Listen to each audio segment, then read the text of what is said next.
तो अब यह चीज है जो हम जानते हैं,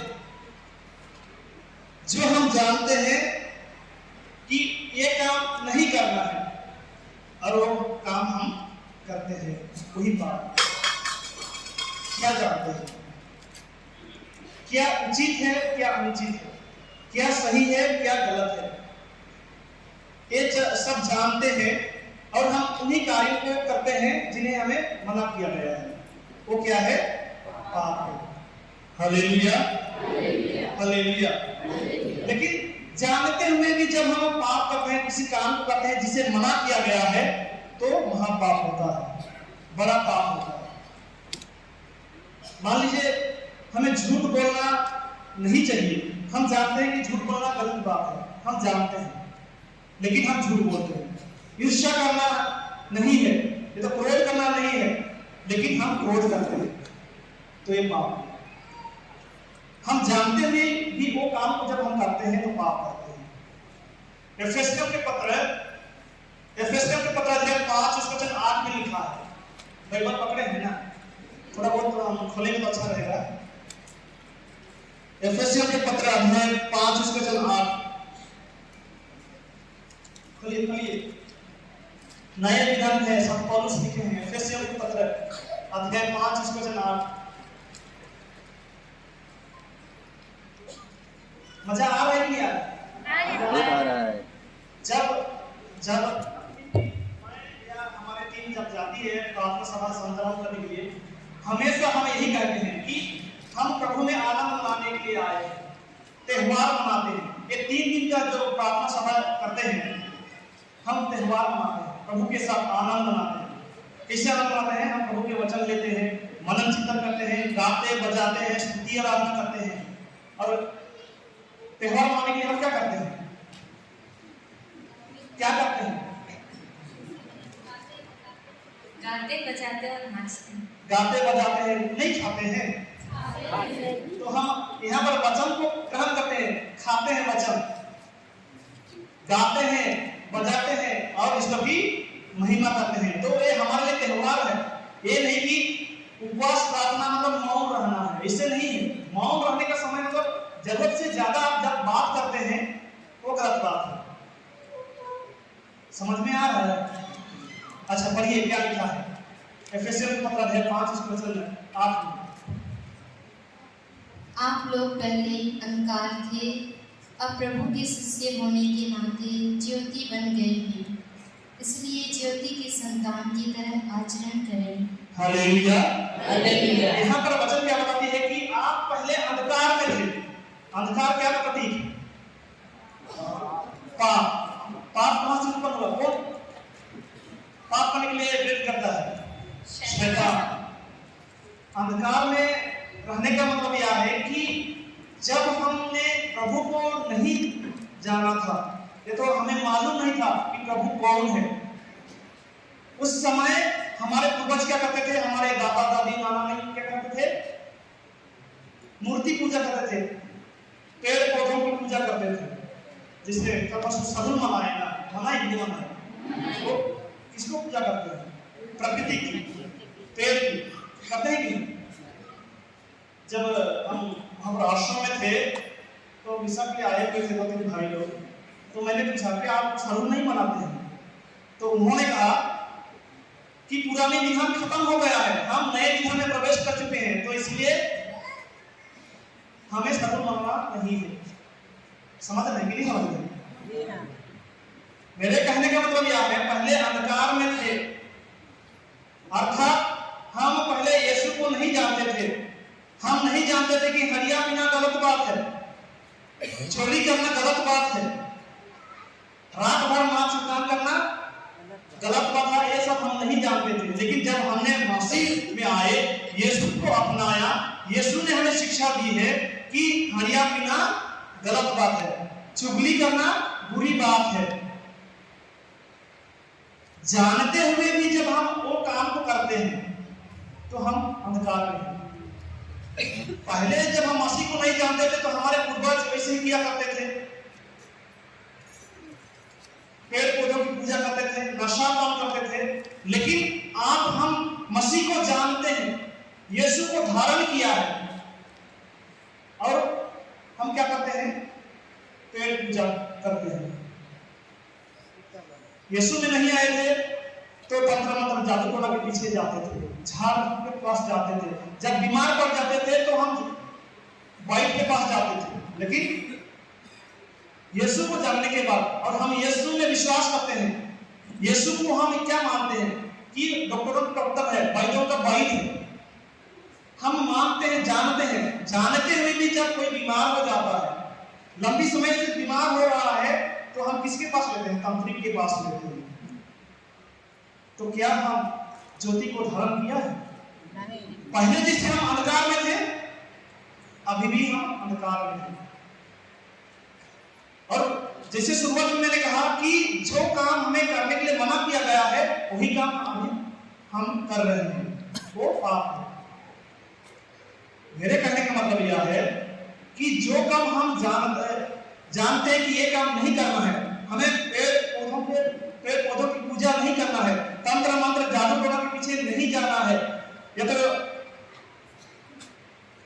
चोरी नहीं करना है, हम जान रहे हैं, लेकिन जानते हुए ये काम हम कर रहे हैं, तो हम महापाप कर रहे हैं, और ये पाप है। Hallelujah, hallelujah, hallelujah. यहाँ पर हमने वचन में सुना कि आप ज्योति की संतान बन गए हैं, इसलिए आपको ज्योति की संतान की तरह आचरण करना है। कैसे करना है? ज्योति की संतान की तरह हमें आचरण करना है। हम पढ़ते हैं यूहन्ना के पहले पत्र अध्याय 3 उसके वचन 9 में लिखा है।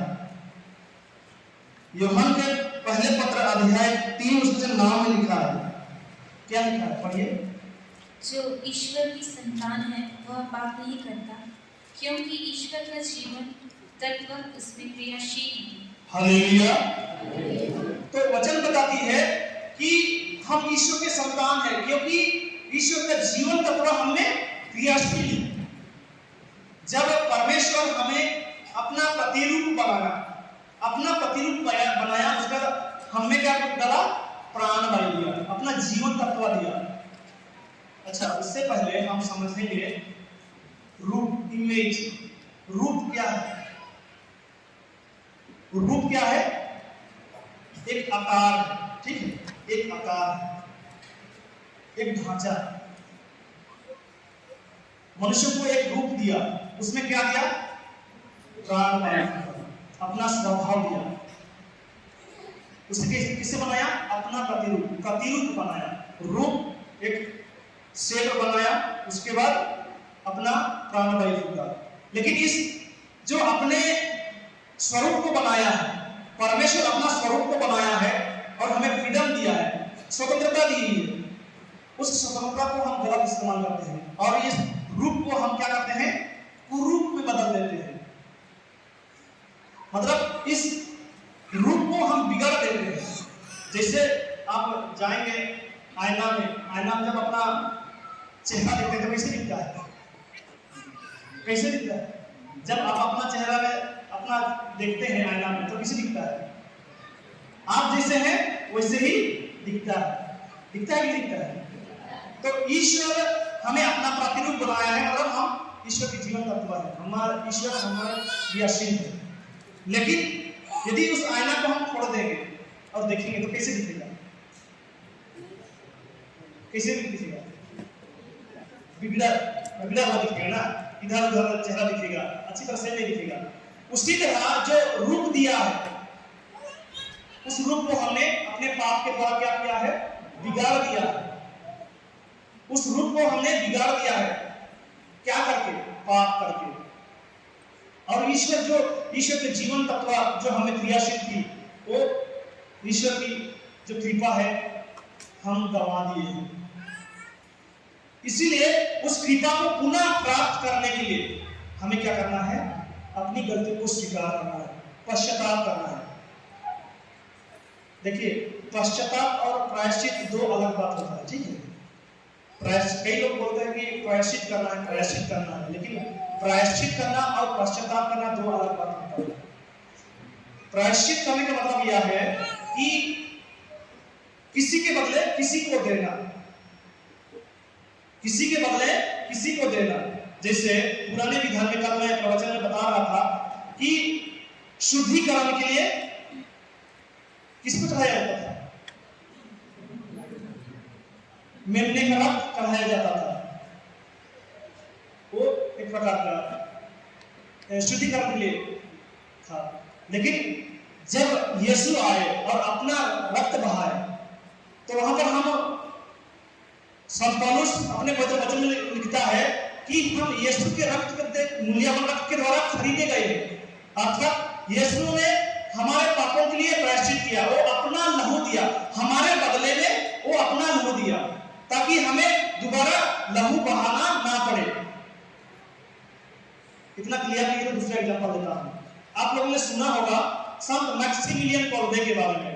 संत मैक्सिमिलियन कोल्बे के बारे में नाजी कंसंट्रेशन कैंप में जब वे थे, तो उनमें से एक कैदी भाग जाता है और वहां से घोषणा पत्र आती है कि जाओ उस व्यक्ति को ढूंढ कर लाओ, उसे पकड़ कर लाओ, नहीं तो उसके बदले में 10 व्यक्तियों को गोली मार दी जाएगी।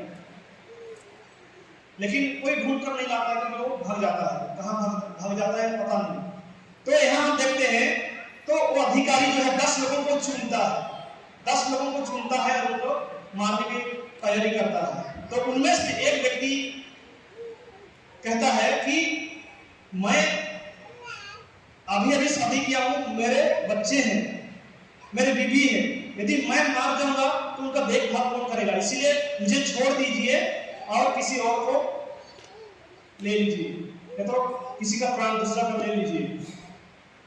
तो गिड़गिड़ाता है, घुटने टेक कर अधिकारी के सामने आंसू बहाते हुए अनुनय विनय करता है, लेकिन उनका कोई सुनवाई नहीं होता है। और उन्हीं में से एक Maximilian Kolbe, father Maximilian Kolbe थे, वो कहते हैं, वो अधिकारी से बात करते हैं कि इनके जगह में मैं अपना प्राण देने के लिए तैयार हूं, क्योंकि मेरा कोई बीवी बच्चे नहीं है, मैं ईश्वर की सेवा के लिए अपना जीवन समर्पित किया हूं, तो आप मुझे मौका मिला है अपनी प्रजा के लिए अपना प्राण देने के लिए। और वो कहता है उस व्यक्ति की जगह में वो अपने को बलि चढ़ाता है।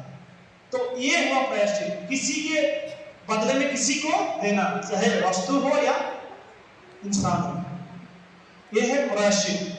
पश्चाताप का अर्थ यह है कि हम अपनी गलतियों को स्वीकार करते हैं कि जो मैंने काम किया है वो काम गलत था, वो गलती है, उस गलती को हम स्वीकार करते हैं और प्रभु के पास आते हैं कि प्रभु मेरे द्वारा गलती हो गई।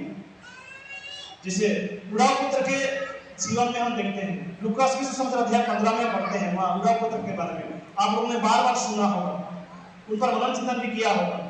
वहां पर उड़ाव पुत्र क्या कहता है, पिताजी मैं स्वर्ग के विरुद्ध और आपके विरुद्ध पाप किया है। वो अपनी गलती को स्वीकार करता है।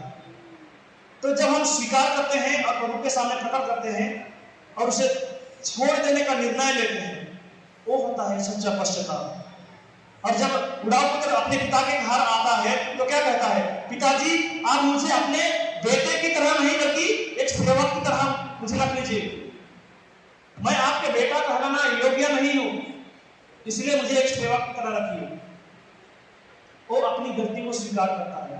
तो इसी तरह हमारे जीवन में भी किसी प्रकार के पाप बुरा हुआ है, ये तो सोच से, बात से, ये तो काम से, हमें स्वीकार करना है कि मुझसे गलती हो गई। कई बार ऐसा होता है जब हम पक्षकार संस्कार के लिए जाते हैं तो हम क्या करते हैं, अपने बेटे बहुओं की शिकायत करते हैं कि उसने ऐसे किया इसलिए मैंने गुस्सा किया, मैं तो झगड़ा किया, लड़ाई की, उन्होंने मुझे थप्पड़ मारा तो मैं भी थप्पड़ मारा, वो थप्पड़ नहीं मारा होता तो मैं भी थप्पड़ नहीं मारा होता। इस प्रकार हम शिकायत करते हैं। लेकिन सच्चा पश्चाताप ये है कि अपनी गलतियों को स्वीकार करना कि मुझसे गलती होगी, मैं कमजोर इंसान हूं, मैंने पाप किया है, ये मनोभाव बना है। हालेलुया। एक बार ईश्वर की महिमा ताली बजाइए।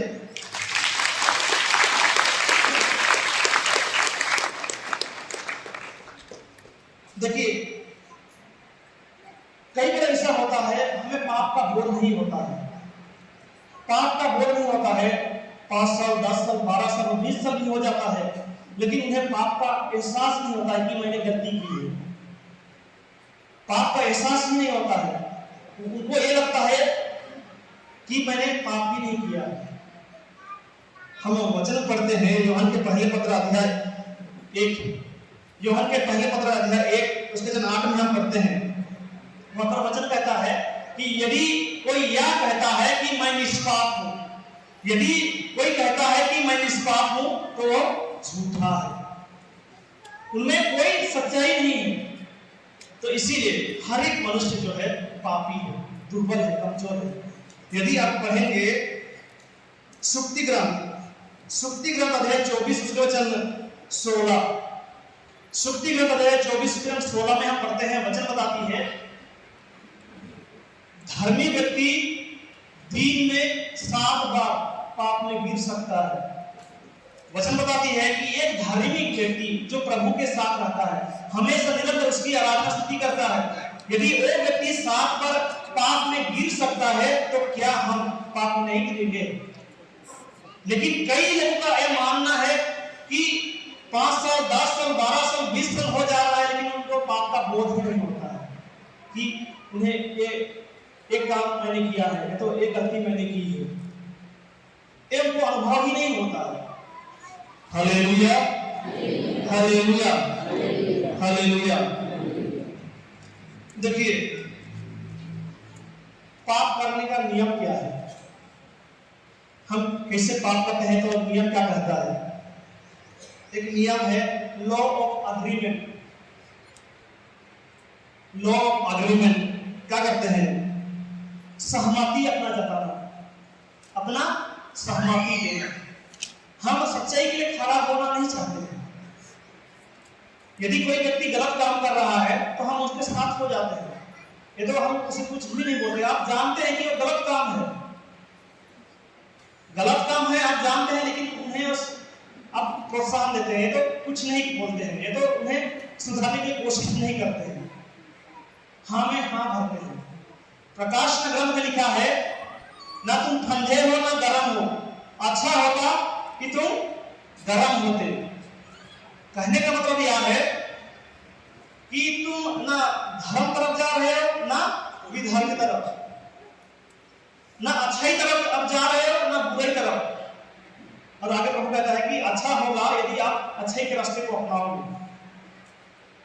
ये बात विश्वास में भी लागू होता है।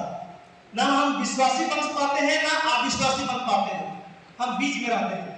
तो प्रभु क्या कहता है कि अच्छा होगा कि आप विश्वासी बनकर जीवन जिए। विश्वास तो हम हैं, विश्वासी तो हम हैं, लेकिन हम विश्वास योग्य जीवन नहीं जीते। यदि हम विश्वास योग्य जीवन जीते तो क्या गलत है उसके लिए आप खड़े हो जाते हैं कि ये चीज गलत है, आप न्याय के लिए खड़े हो जाते हैं। आज हमारे इर्द गिर्द में, हमारे गांव घर में क्या हो रहा है हम सब जानते हैं। एक पड़ोसी के साथ लड़ाई झगड़ा कर रहा है, लेकिन दूसरा पड़ोसी देखकर उनकी झगड़ा को आनंद ले रहा है। हम सलाह सुझाव करने के लिए तैयार नहीं होते। Hallelujah, hallelujah. देखिए जो मैंने कहा law of attraction agreement, law of agreement जो पाप का नियम है, हम अपना सहमति देते हैं। जैसे उदाहरण के लिए देख लीजिए आदम हवा के बारे में।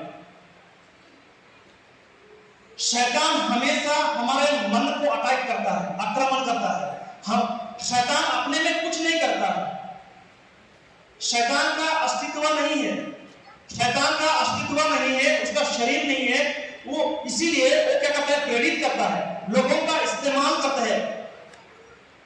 जैसे वो अपना मन में क्या करता है, विचार डालता है। जैसे हवा के अंदर क्या करता है, विचार डालता है। क्या कहता है, वो फल देखने में कैसा है, सुंदर है, एक विचार डाला, देखने में सुंदर है, और तोड़कर जब खाई तो क्या हुआ, खाने में स्वादिष्ट है। वो मन में विचार डाला, क्या कहा कि यदि आप इस फल को खाओगे तो आपकी आंखें खुल जाएगी, आप ईश्वर के समान बन जाएंगे। आंखें खुलने का मतलब क्या है, आपको अच्छा उतने दिनों तक यदि हम पढ़ेंगे, उतने दिनों तक आदम हवा को यह पता नहीं था कि वे नंगे हैं। इतने दिनों तक उन्हें पता नहीं था कि वे नंगे हैं, लेकिन जैसे उन्होंने फल खाया तो उन्हें पता चला कि वे नंगे हैं। हालेलुया। तो शैतान क्या करता है, हमारे अंदर एक विचार डालता है, प्रेरित करता है पाप करने के लिए। वो अपने अधिकार को अपने अधिकार को इस्तेमाल करता है। यदि आप देखेंगे आदम वाटिका में परमेश्वर जब मनुष्य को बनाया तो परमेश्वर ने कहा कि फलो फूलो और इस पृथ्वी पर फैल जाओ। पूरा प्रकृति को क्या अपना अधिकार में दे दिया, पूरा संसार को अपने अधिकार में दे दिया। लेकिन हेवा और आदम जो है उस अधिकार का उपयोग नहीं किया। यदि वो हेवा, जब उन्होंने शैतान ने कहा कि इस फल को खाने से आपकी आंखें खुल जाएगी, तो अधिकार के साथ बोल सकता था, ये तो सकती थी। आदम भी बोल सकता था, ये तो आदम भी बोल सकती थी कि नहीं ये नहीं हो सकता, हट जाओ, ये बोल सकते थे। लेकिन उन्होंने ऐसा नहीं किया। जैसे शैतान प्रेरित किया उस विचार में वो क्या किए, अपना सहमति दिए। Hallelujah, hallelujah.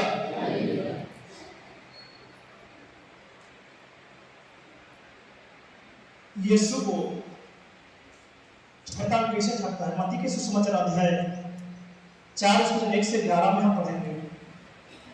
वहां पर शैतान क्या करता है, एक विचार डालता है, आपको भूख लगी है, आप 40 दिन 40 तक उपवास प्रार्थना किए हैं, आपको शरीर भूख मिटाना है ताकि आपके शरीर में ताकत आ जाए, बल आ जाए।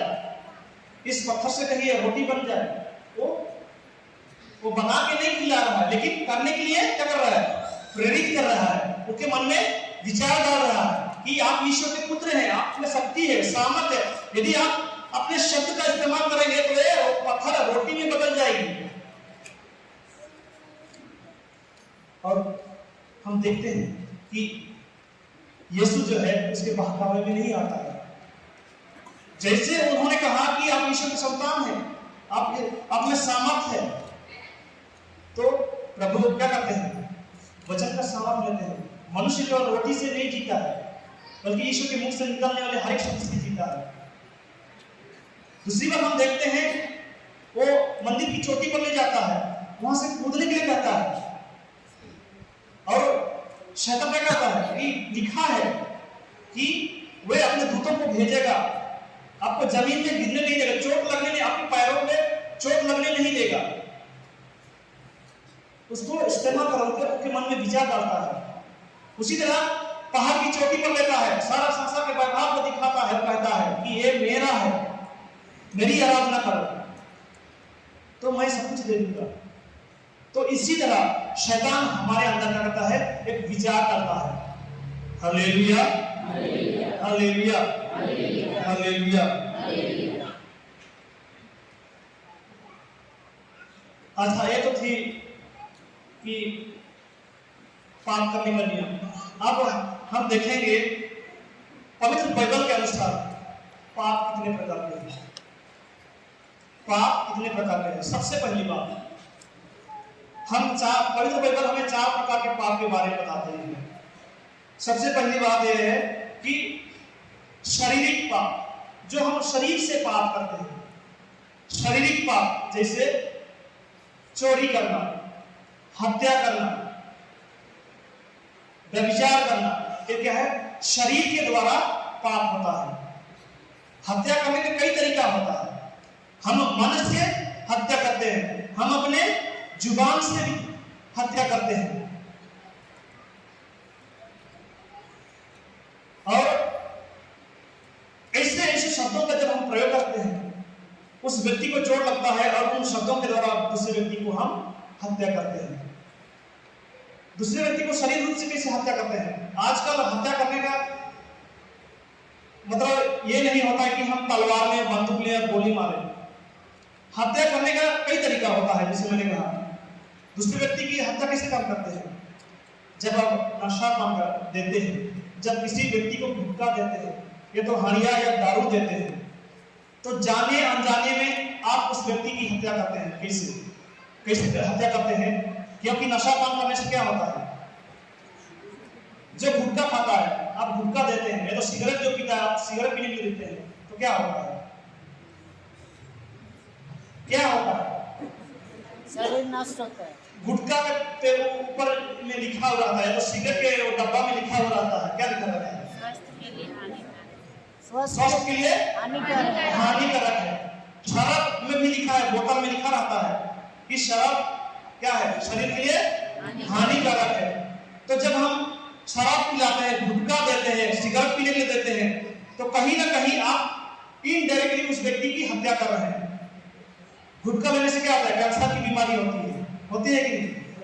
दारू पीने से क्या होता है?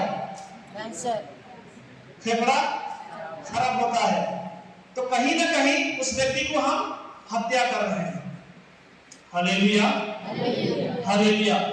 यदि हम इस प्रकार का काम करते हैं, यदि हमारे अंदर इस प्रकार का बुरी आदतें हैं, तो हमें त्यागना है, छोड़ना है।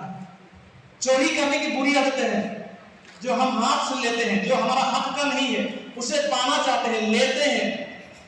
खेत में किसी के बगल में अच्छा सब्जी उगा है, यदि आपको खाने का मन किया, बिना पूछे जब ले लेते हैं, तो आप हाथ से ही लेते हैं। शरीर से आप क्या कर रहे हैं?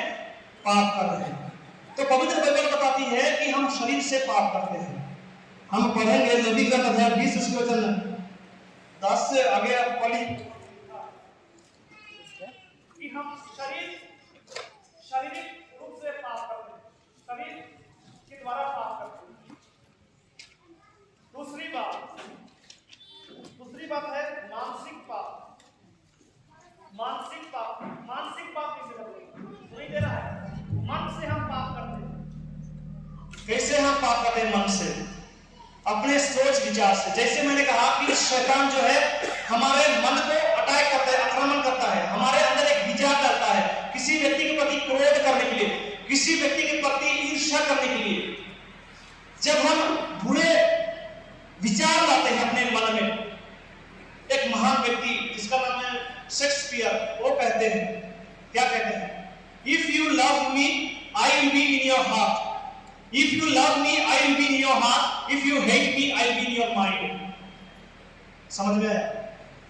यदि तुम मुझे प्यार करोगे तो मैं तुम्हारे दिल में रहूंगा, यदि तुम मुझे नफरत करोगे तो मैं तुम्हारे मन में रहूंगा। और मन क्या करता है? मन हमेशा क्या करता है?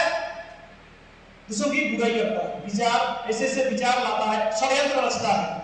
जिस व्यक्ति को हम पसंद नहीं करते हैं, वो व्यक्ति कितना ही अच्छा काम क्यों ना करे, हम क्या करते हैं? उसकी बुराई ही चाहते हैं, उनके बुराई ही सोचते हैं, उनका बदनाम करते हैं, करते ही नहीं करते हैं। हालेलुया।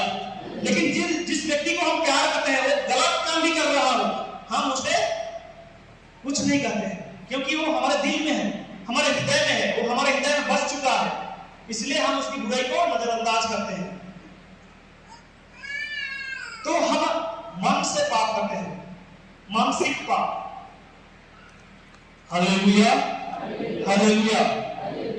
मत्ती के सुसमाचार अध्याय 5 उसके वचन 21 और 22 में हम पढ़ते हैं, क्या वो कहता है? पढ़ लीजिए।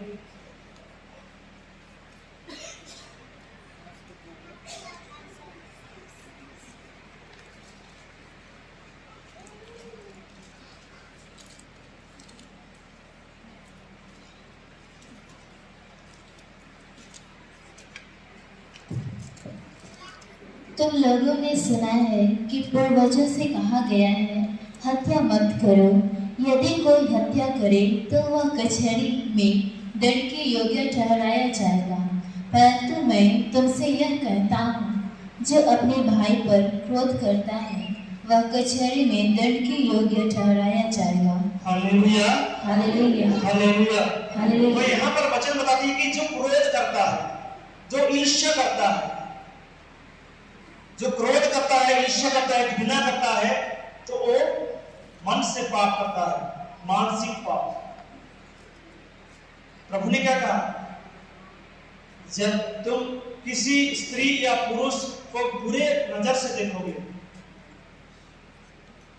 तो क्या मन से आप विचार करते हैं? तो मन से हम पाप करते हैं। तीसरी पाप हम कैसे करते हैं? भावनात्मक पाप, इमोशनल सिन। कैसे हम भावनात्मक में हम पाप करते हैं? जब हम हताश हो जाते हैं, निराश हो जाते हैं, अपने चेहरे को ऐसे बना देते हैं, हमारे चेहरे को मलिन बना देते हैं, ऐसे लगता है हम ऐसे चलते फिरते हैं कि हमें कोई जान नहीं है। हम ऐसे अपने आप को बना देते हैं, दुखी होकर जीवन जीते हैं। और जब हम दुखी होते हैं ये तो वो सीधे तौर पर कहाँ पहुंचता है? हमारे भावना में पहुंचता है। और जब उस भावना को हम अपने शरीर में दिखाते हैं, जब हम निराश हो जाते हैं, हताश हो जाते हैं, अपना मुंह मलिन कर घूमते फिरते हैं, तो हम भावनात्मक पाप करते हैं। Hallelujah, hallelujah. चौथी पाप जिसे हम आध्यात्मिक पाप कहते हैं, और आप लोगों ने बड़े ही ताव से कह दिया कि ईश्वर का आज्ञा का उल्लंघन करना पाप है, और ईश्वर का आज्ञा का उल्लंघन करना आध्यात्मिक पाप है। Hallelujah, hallelujah. तो हम सब ईश्वर की आज्ञाओं का उल्लंघन किया है, हम ईश्वर की आज्ञा का उल्लंघन करते हैं। परमेश्वर जो नियम दिया है उन नियम का हम पालन नहीं करते हैं। ईश्वर ने कहा कि तुम ज्योति की संतान हो, तो ज्योति की संतान की तरह हमें आचरण करना है। उसका हमने सुना कि उसका जीवन तत्व हमें क्रियाशील है, हमें वो कृपा मिली है, लेकिन उस कृपा को हम खो देते हैं। कैसे हम खोते हैं? देखिए, हर एक व्यक्ति जो है पवित्र आत्मा को धारण किया, ग्रहण किया। जब पेंटेकोस्ट के दिन आया, जब प्रेरितों पर उतरा, उसी दिन सारा कलीसिया को पवित्र आत्मा दी गई है। जब हमने बपतिस्मा संस्कार ग्रहण किया, उसी समय से हम पवित्र आत्मा से संचालित होते हैं। लेकिन आत्मा से आप संचालित होते हैं या नहीं होते हैं, वो अलग बात है। आत्मा आप में क्रियाशील है या नहीं है, वो आप ही जान पाएंगे। आपको अनुभव हो रहा है नहीं हो रहा है, वो आपको ही पता चलेगा। मेरे अंदर आत्मा क्रियाशील है, उसे मैं ही केवल जान सकता हूं। यदि मुझ में मैं ये कहता हूं कि आत्मा, पवित्र आत्मा मुझ में क्रियाशील है, तो मेरे आचरण में दिखती देना है, मेरा चेहरा हंसमुख होना है। मैं चेहरा मलिन बनाकर नहीं घूमूंगा फिरूंगा। लेकिन हम ऐसे जिंदगी जीते हैं, सब कुछ होते हुए भी ऐसे जिंदगी जीते हैं कि हमारे पास कुछ नहीं है, क्योंकि हम उस कृपा को खो दिया है। संत पौलुस हमें सचमुच में सही बात कहते हैं कि सबों ने पाप किया और ईश्वर की महिमा से वंचित हो गए, ईश्वर की कृपा से वंचित हो गए। हम अभिषेक खो सकते हैं कब? हम अपनी कृपा को खो देते हैं, तो उस अभिषेक को खो देते हैं जब हम आज्ञा का पालन नहीं करते हैं। आप लोगों ने सुना होगा, राजा दाऊद से पहले एक राजा था, उसका नाम क्या है? साउल। साउल का नाम सुने हैं ना? साउल, राजा साउल के बारे में हम सुनते हैं, परमेश्वर ने आदेश दिया, कहा कि जाओ तुम अमालेकियों के साथ युद्ध करना। परमेश्वर ने आदेश दिया कि जाओ तुम अमालेकियों के साथ युद्ध करना, और उस युद्ध में आप विजय प्राप्त करोगे। लेकिन याद रखना कि उस देश से विजय प्राप्त करने के बाद वहां से कुछ नहीं लाना है। वो आदेश देता है कि जाओ, मैं तुम्हारे साथ हूं, तुम युद्ध करना, युद्ध में विजय प्राप्त करोगे, लेकिन वहां से कुछ भी नहीं लाना है। और राजा साउल जाता है, युद्ध करता है, युद्ध में विजय प्राप्त करता है। विजय प्राप्त करने के बाद, अब पहले जमाना में जब युद्ध विजय प्राप्त करने की बात करते थे, वहां के जितने भी सोना चांदी, भेड़ बकरी बछड़ा जो भी है, सब कुछ लेकर अपने देश लाते थे। यहाँ तक कि जो लोग मोटा तगड़े हैं, उन सब लोग को भी अपने देश में लाते थे, ताकि उनको एक बंधक बनाकर अपने देश में काम करवाए। ये उनका नियम था। लेकिन प्रभु ने आदेश दिया साउल से कि जाना, युद्ध करना, युद्ध जीतने के बाद वहां से कुछ नहीं लाना है। लेकिन जब युद्ध जीतने के बाद जब वापस लौट रहे थे, तो कुछ सैनिक क्या कहते हैं कि हम युद्ध तो विजय प्राप्त किए हैं, हम विजयी हुए हैं, इसलिए कुछ अच्छे मोटे तगड़े बछड़ा को ले जाते हैं और ईश्वर के लिए बलि चढ़ाएंगे, बलि चढ़ाएंगे। और राजा उनकी बातों को मान लेता है और वो क्या करता है? बछड़ा लेकर आता है और बलि चढ़ाता है। तो ईश्वर उससे पूछता है, ऐसा तुमने क्यों किया? मैंने तुम्हें मना किया था। तो शाऊल यहां पर क्या कहता है, मैं तो लाना नहीं चाहता था, मैं लाना नहीं चाहता था, लेकिन मेरे सैनिक जो थे उन्होंने मुझे कहा कि प्रभु को बलि चढ़ाना है, इसलिए मैं लेकर आया। देखिए यहां पर क्या कहते हैं, प्रभु ने जो आदेश दिया था उसका उल्लंघन किया। और जब परमेश्वर ने पूछा कि तुमने ऐसा क्यों किया, तो क्या किया? अपने सैनिकों को दोष देता है, अपनी गलती को स्वीकार नहीं करता है। पुराने विधान में हम देखते हैं आदम हवा के जीवन में भी आदम को परमेश्वर ने पूछा कि आदम तुम कहां हो, क्या तुमने उस फल को खाया जिसे मैंने मना किया था? तो आदम क्या कहता है, वो गलती को स्वीकार नहीं करता है। प्रभु मुझसे गलती हो गई, जो फल खाने के लिए मना किया था मैंने खा लिया, वो स्वीकार नहीं करता है, बल्कि क्या कहता है, जिस नारी को तूने मेरे साथ रहने के लिए दिया है उसने मुझे खाने के लिए दिया, ये मेरी गलती थोड़े ना है, तूने इस नारी को बनाया और मुझे दिया है। वो अपनी गलती को स्वीकार नहीं करता है।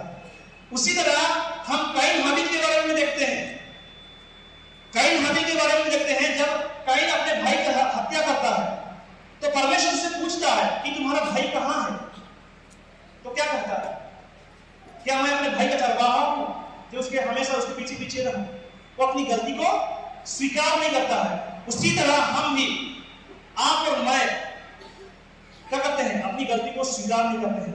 हम दूसरों को दोष लगाते हैं कि उनके कारण से मैंने ऐसा काम किया। और शैतान, कल मैंने बताया किस तरह शैतान बाधा उत्पन्न करता है, लोगों को इस्तेमाल करता है, अपने तो स्वयं कुछ कर नहीं सकता है, इसलिए क्या करता है, लोगों का इस्तेमाल करता है। जैसे कल मैंने कहा कि यीशु को क्रूस तक पहुंचने में किसको इस्तेमाल किया? पेतरुस को। जब बचपन में वो छोटे थे उस समय किसको इस्तेमाल किया? शैतान, राजा हेरोद को। राजा हेरोद के द्वारा सभी बच्चों को मार दिलवाया। उसी तरह पेतरुस को इस्तेमाल करता है कि प्रभु ऐसा नहीं होगा, उन्हें क्रूस पर मरने नहीं दूंगा। शैतान लोगों को इस्तेमाल करता है। यदि हमारे द्वारा भी हम इसे काम हो जाता है तो हम क्या करते हैं, दूसरों को दोष लगाते हैं, हम अपनी गलती को स्वीकार नहीं करते हैं। जब हम अपनी गलती को स्वीकार नहीं करते हैं और ईश्वर ने जो आज्ञा दी है उन आज्ञा का जब हम पालन नहीं करते, उल्लंघन करते हैं, तो हम ईश्वर के विरुद्ध में पाप करते हैं। हम आध्यात्मिक पाप करते हैं। ताली बजा दीजिए एक बार। Hallelujah, hallelujah. कुछ समझ में आ रहा है कि नहीं आ रहा है? क्लियर है ना? कुछ गलत बोल दूंगा तो आप मुझे बाद में बोलना, ठीक है, ताकि मैं अपनी गलती को सुधारूं। मैं भी इंसान हूं, इसमें मेरे द्वारा भी गलती हो जाती है, क्योंकि हम पढ़ते हैं ना, यदि धर्मी व्यक्ति दिन में 7 बार पाप कर सकता है, पाप में गिर सकता है, तो मैं तो कौन हूं? मैं भी इंसान हूं, कमजोर हूं, दुर्बल हूं, मैं भी पाप में गिर सकता हूं, मेरे जुबान फिसल सकती है। Hallelujah, hallelujah. अच्छा, हम पाप क्यों करते हैं? क्यों करते हैं पाप? अपनी इच्छा को पूरी करने के लिए। तिमोथियों के पहले पत्र अध्याय 6:10 में लिखा है। क्या लिखा है, पढ़िए। क्योंकि धन का लालच सभी बुराइयों की जड़ है। इसी लालच में पड़कर कई लोग विश्वास के मार्ग से भटक गए और उन्होंने बहुत सी यंत्रणाएं झेली। हालेलुया। देखिए यहाँ पर वचन बताती है कि लालच क्या है? बुराई का जड़ है। लालच अपने स्वार्थ को पूरा करने के लिए। यूहन्ना के समाचार, यूहन्ना के पहले पत्र अध्याय 2 वचन 15-16 में पढ़िए तो क्या लिखा है?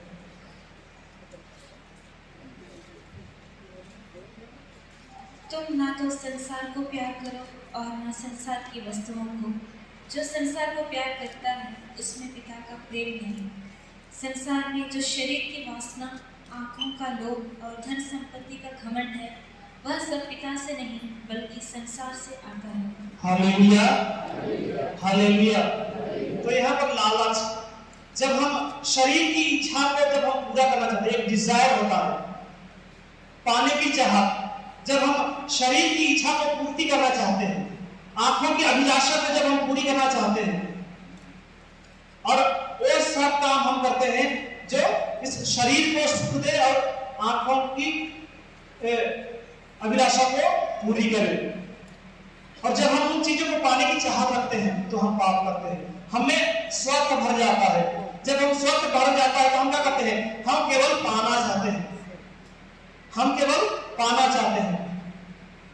बौद्ध धर्म में शायद लिखा गया है, desire is the root cause of sin, अनेक जाल में फंसाना है। तो कई, जैसे पहले जमाने में जब बाजार जाते थे तो लिस्ट बनाकर जाते थे, तेल खरीदना है, हल्दी मसाला खरीदना है, सब्जी खरीदना है, आलू प्याज खरीदना है। लेकिन आजकल दुकान में जाते हैं, ये तो मॉल में जाते हैं, लोग मॉल में जाते हैं तो क्या देखते हैं, कई हजार तरीका के सामान आप देखते हैं। जो चीजें खरीदने के लिए आप जाते हैं उससे ज्यादा चीजें आप घर में लेकर आते हैं, क्योंकि आप जब वहां जाते हैं हजारों चीजों को देखते हैं तो ये भी सही है, इसे ले लेना है, ये भी अच्छा है, इसे भी ले लेना है। और आप क्या करते हैं, खरीदते हैं। और खरीदने से क्या होता है, पैसा की बर्बादी। जब पैसा की बर्बादी हो रहा है तो जो पति है तो पत्नी है वो तो ऑटोमेटिकली क्या करेगा, दोनों के बीच में फूट बने पड़ेगी और दोनों लड़ाई झगड़ा करेंगे। तो इस तरह शैतान किस तरह मनुष्यों के अंदर एक विचार डालता है, पाने की चाहत रखता है। जब हम पाने की चाहत रखते हैं तो हम पाप करते हैं, पाप में गिर जाते हैं। Hallelujah, hallelujah.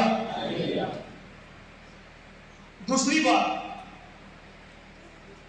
प्रभु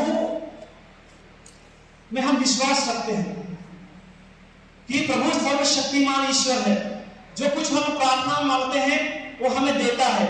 हम पवित्र वचन में पढ़ते हैं, यही पढ़ते हैं कि जो कुछ तुम प्रार्थना में मांगते हो विश्वास करो कि वो तुम्हें मिल गया है और वो तुम्हें दिया जाएगा।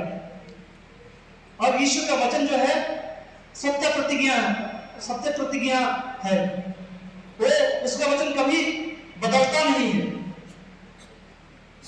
हम पढ़ते हैं नबी ईसायाह का ग्रंथ अध्याय 45 में,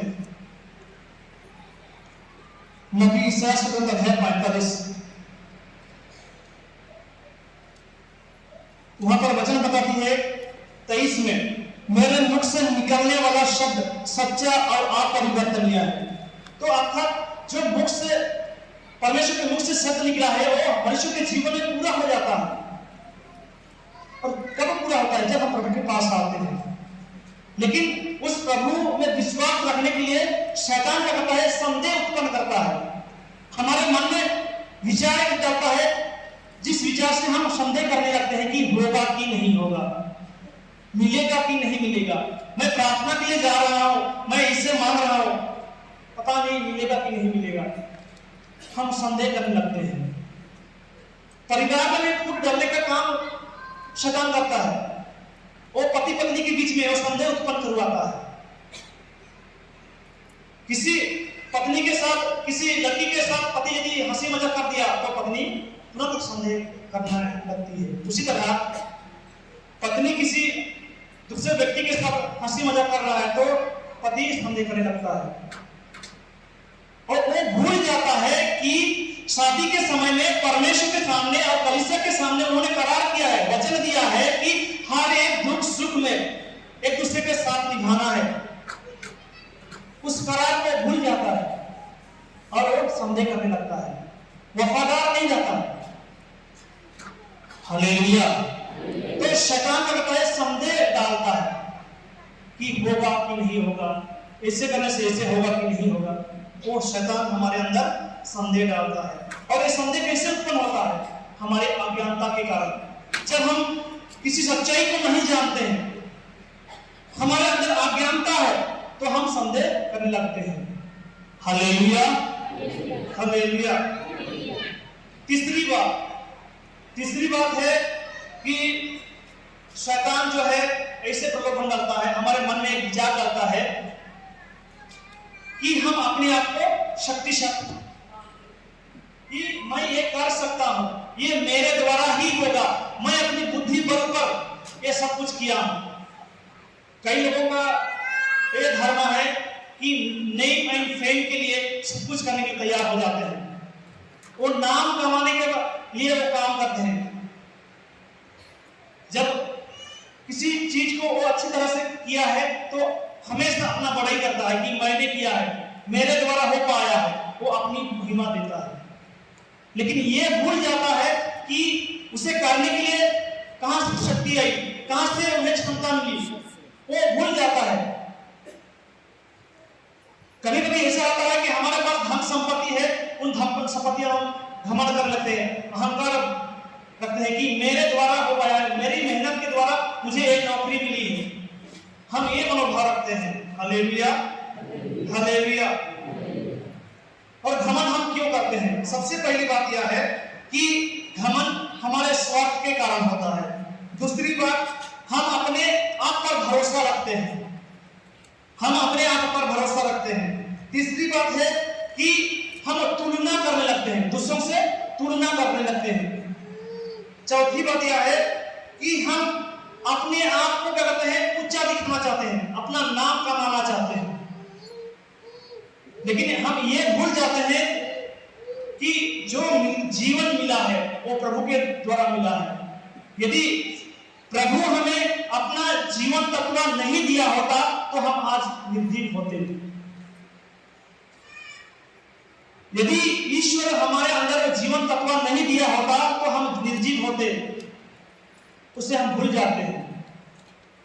ईश्वर ने हमें बनाया है, वो अपना प्रतिरूप बनाया है, वो सब कुछ दिया है। तो इसीलिए प्रभु कहता है कि हम घमंड किस बात की करें? जो कुछ प्रभु ने दिया है वो सब उसी का है, जो कुछ हमारे पास है वो सब प्रभु का है, तो हम किस बात की घमंड करें?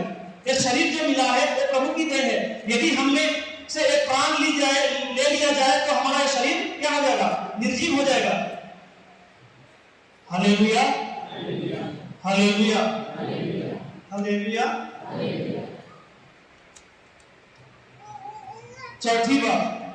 चौथी बात यह है कि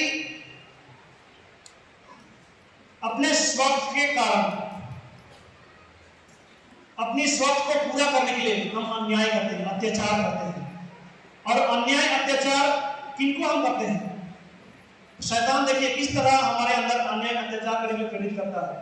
जो व्यक्ति बलवान है, ताकतवर है, या तो जो धनवान है, उसके ऊपर हम कोई अभियोग नहीं लगाते हैं, या तो उस व्यक्ति के साथ हम लड़ाई नहीं करते हैं। लेकिन लड़ाई कौन व्यक्ति पर करते हैं? जो व्यक्ति कमजोर है, जो शरीर से दुर्बल है, जिनके पास धन संपत्ति नहीं है, वो मुकदमा लड़ नहीं सकता है। आजकल जमीन संबंधी समस्या बहुत बढ़ रही है, और जो जिनके पास धन संपत्ति है वो गरीबों को लूट रहे हैं, क्योंकि वो मुकदमा लड़ नहीं सकता है। यदि केस किया जाए तो वो केस लड़ नहीं सकता है, क्योंकि उसके पास पैसा नहीं है, धन नहीं है, उनके सोर्स नहीं है, कोई उसके साथ देने वाला नहीं है, और कमजोर व्यक्ति को कोई साथ नहीं देता है। जो धनवान है, जो मजबूत है, बलवान है, उन्हीं व्यक्ति को क्या किया जाता है? सपोर्ट किया जाता है, उन्हीं का पक्ष ले लिया जाता है। और शैतान उन व्यक्तियों के द्वारा क्या करता है? अन्याय दिलवाता है। और जो अन्याय के रास्ते में चल रहे हैं वो पाप कर रहे हैं, वो जान रहे हैं। जो व्यक्ति अन्याय कर रहा है कि जो जमीन में लूट रहा हूं, वो जान रहा है कि वो मेरा हक का नहीं है, लेकिन वो अपनाना चाह रहा है। तो शैतान जो है आपको इस्तेमाल कर रहा है पाप करने के लिए। यदि आप इस प्रकार का काम करते हैं तो आप महापाप कर रहे हैं, क्योंकि आप जान रहे हैं, जानते हुए भी जो काम आप कर रहे हैं तो वो पाप है। हालेलुया, एक बार जोर से ताली बजा दीजिए।